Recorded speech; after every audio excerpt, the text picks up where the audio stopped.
States అయిపోయినారండి భారతదేశం. 50% అవ్వాలి. అనేకులు వెనక్కి వెళ్ళిపోవడానికి కారణం ఏంటి సార్? మనమే.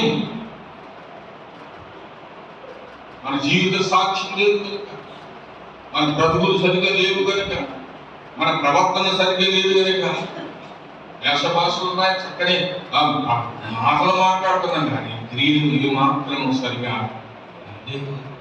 క్రియలు సరిగా లేవు. నాడు వ్యక్తి ఏదో మత మార్పుని మనమేం మతాన్ని మార్చడానికి కాదండి, ఆ రక్షణ మార్గాన్ని ప్రచురం చేయడానికి ఉన్నాము. రక్షణ మార్గాన్ని ప్రచురం చేయడానికి పౌలు నాగరాజు గారిన ఆయన ఉన్నారు. ఎప్పుడో కాబట్టి మన లేడీస్ హాస్పిటల్ వచ్చి స్విమ్లో ఉందండి. మన ఇస్మాలో దేవాలయం నుండి చూసే పేషెంట్ని